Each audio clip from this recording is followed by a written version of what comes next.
comme un prétexte, ce n'est pas un travail que je ne peux pas faire. Mais pendant que nous refusons ce travail, il y a d'autres qui ont fait un chiffre d'affaires. Parce qu'ils travaillent, ils peuvent résoudre leurs problèmes à base de ce qu'ils reçoivent étant bénéfice de leur travail. Au lieu d'attendre seulement le bureau. Au lieu de le bureau. Mais vous attendez le bureau c'est quoi? Le bureau c'est quoi? Si déjà nous avions de quoi se vêtir, de quoi payer le loyer, de quoi manger, c'est ça le bureau? Dans un bureau, c'est un cadre bien climatisé. Mais si tout le monde va au bureau, qui va nous fabriquer les bureaux pour s'asseoir?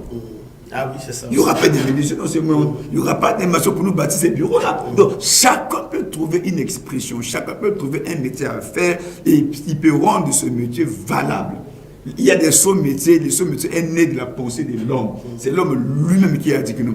Ça là, c'est un saut métier. C'est un saut métier, c'est un métier négligé. Moi, sinon, il n'y a jamais eu un saut métier. Il n'y a jamais eu un saut métier. Tout métier rapporte quelque chose. Tout métier rapporte quelque chose. Le saut métier est né de la qualification de l'homme. L'homme dit non, ça, il ne peut pas c'est un métier banal, il laisse de côté. Mais ce qu'on trouve banal, il y a de ceux qu'on assume les grandes responsabilités avec ce métier banal. Voilà, pasteur, à vous entendre parler, vous avez dit quelque chose qui a touché mon cœur.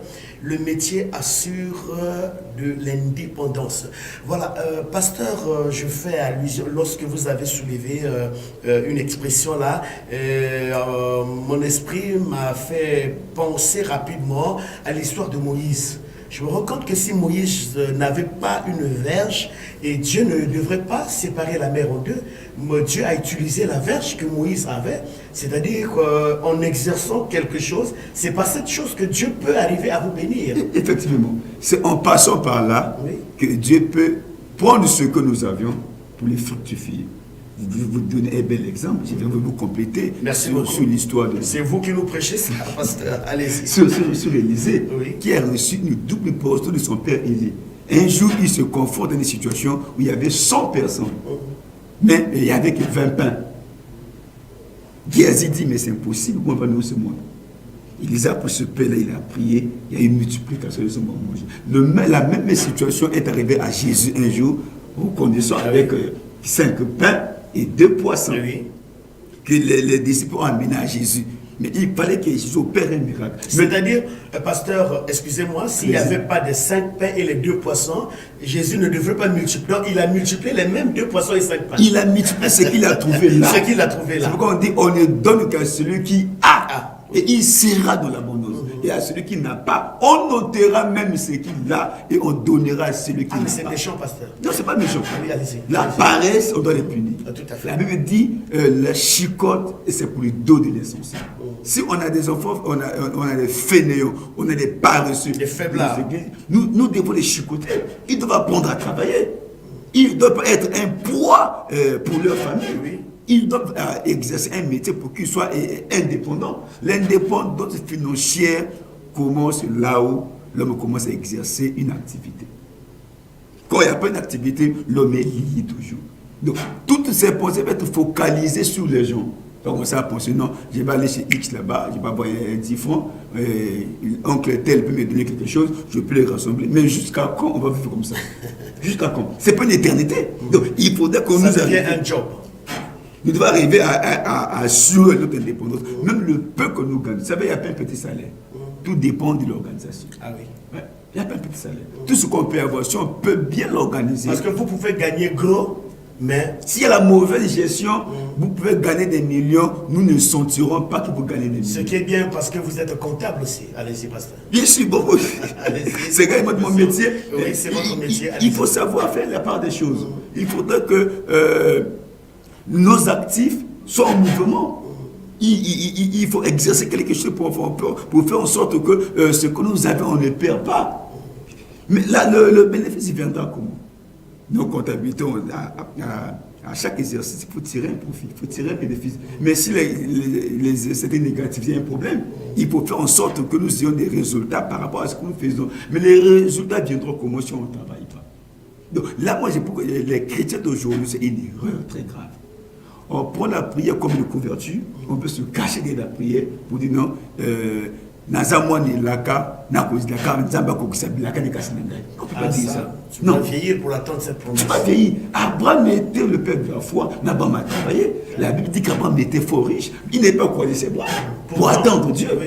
Pourtant, bien sûr, il n'a pas attendu, mais il avait travaillé.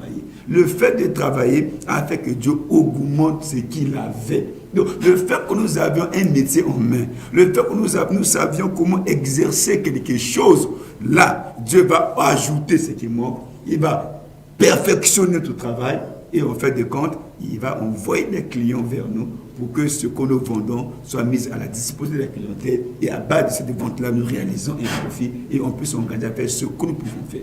Pasteur, quand nous circulons dans les avenues de Pointe-Noire, à pied comme en voiture, nous remarquons qu'il y a même des mamans qui vendent à la criée l'eau, le yaourt, les gratanias, les bissap. Ça, ce sont des femmes encouragées. Et tandis que d'autres femmes passent tout leur temps à la beauté parce que elles, quand elles ont en tête qu'elles seront mariées un jour, il y aura, je prends un exemple comme ça, Tati Rodrigue va la marier un jour et va la mettre à l'aise. Est-ce que ces genres de femmes, en comptant que sur leur mari, est-ce que c'est une bonne politique? Nous encourageons ces dames-là qui travaillent aujourd'hui. Qu'elles vendent de l'eau, qu'elles vendent du yaourt. C'est des femmes encouragées.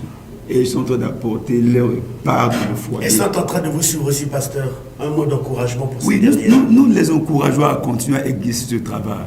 Nous les encourageons. Ils ont nous encourageons parce qu'aujourd'hui, on dit souvent un seul doigt, nous on dit Moussapi Moko et Sokola qui nous guide.